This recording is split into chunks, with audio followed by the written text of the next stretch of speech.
नमस्कार दोस्तों, मैं हूं प्रवेश और मेरे साथ देख रहे हैं आप करंट अफेयर्स भारत। एक ऐसी लड़ाई सोचो जिसमें कोई सैनिक बॉर्डर पार नहीं करता, लेकिन हम दुश्मन के हर एक ठिकाने को तबाह कर सकते हैं। जहां टैंक और ड्रोन अपने फैसले खुद लेते हैं और कमांडर्स को पता होता है कि दुश्मन अगला कदम क्या उठाने वाला है। यह कोई मूवी का सीन नहीं, ये सब लिटरली भारत के AI इम्पैक्ट समिट 2026 में देखा है। इस समिट ने दुनिया को दिखा दिया है कि भारत अब दुश्मनों से सिर्फ बंदूकों से नहीं बल्कि आर्टिफिशियल इंटेलिजेंस से लड़ेगा। रक्षा मंत्री ने भी कहा है कि ये हमारी सेना के लिए एक फोर्स मल्टीप्लायर होगा, जो आज हम उन सबसे जबरदस्त मिलिट्री एप्लीकेशंस को देखने जा रहे हैं जो DRDO और भारतीय स्टार्टअप्स मिलकर बना रहे हैं। इस क्रांति को लीड कर रहा है DRDO और अपने DRDO 2.0 प्लान के साथ ये असली भविष्य के AI हथियार बना रहे हैं। उनकी टॉप सीक्रेट लैब है CAIR, ऐसे इंटेलिजेंस सिस्टम और रोबोट्स पर काम कर रही हैं जो आपके होश उड़ा देंगे। और यह सुनो, DRDO ने एक असली लेज़र हथियार बनाया है जो ड्रोन्स को आसमान में ही जलाकर राख कर सकता है। उन्होंने हाल ही में एक 30 किलोवाट लेज़र का टेस्ट किया और उसने मीलों दूर मौजूद ड्रोन्स को सेकंड में ख़त्म कर दिया। ये ऐसी टेक्निक है जो दुनिया के कुछ देशों के पास है और अब ये हमारे पास है।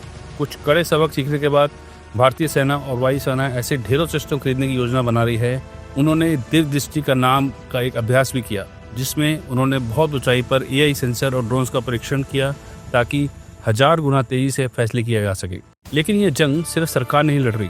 भारत का असली सीक्रेट वेपन है IDX प्रोग्राम से जुड़े सैकड़ों स्टार्टअप्स, जिन्हें सरकार करोड़ों की फंडिंग दे रही है।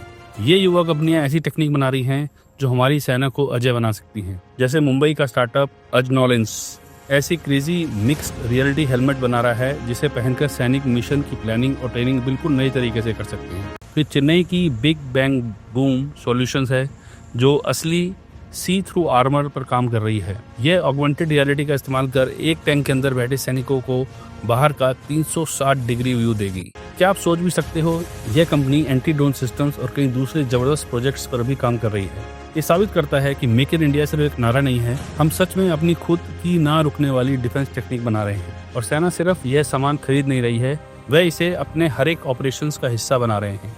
AI समिट में सेना ने स्मार्टस्टिंग द किल चेन नाम से एक सेमिनार आयोजित किया, जिसका सीधा मतलब है वे दुश्मन को खोजने, ट्रैक करने और उन पर हमला करने के लिए AI का उपयोग कर रहे हैं, जो पहले से कहीं ज़्यादा तेज और सटीक है।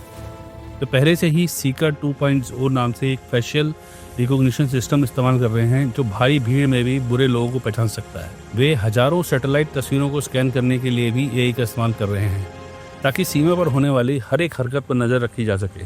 संदेश साफ है, अब युद्ध सिर्फ गोलियों से नहीं बल्कि दिमाग और डेटा से जीते जाएंगे। तो मेरे पास आपके लिए चैलेंज है, नीचे कमेंट्स में मैं जानना चाहता हूँ कि आप सोचते हो कि आने वाले सालों में AI पूरी तरह से युद्ध पर कब्जा कर लेगा, और क्या आपको लगता है कि भारत इस AI की दौड़ में चीन और अमेरिका जैसे देशों को सच में हरा सकता है? मुझे अपनी राय बताएं। तो आपके पास DRDO के जबरदस्त AI हथियार हैं, हमारे IDX स्टार्टअप्स की अविश्वसनीय इनोवेशन है और भारतीय सेना भविष्य के लिए पूरी तरह तैयार है।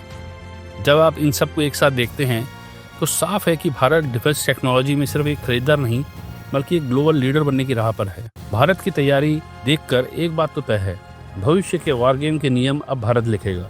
अगर आपको लगा यह उतना ही क्रेजी था जितना मुझे लगा, तो उस लाइक बटन को स्मैश करें, इसे अपने दोस्तों के साथ शेयर करें और ऐसे ही क्रेजी वीडियो के लिए सब्सक्राइब करना ना भूलें।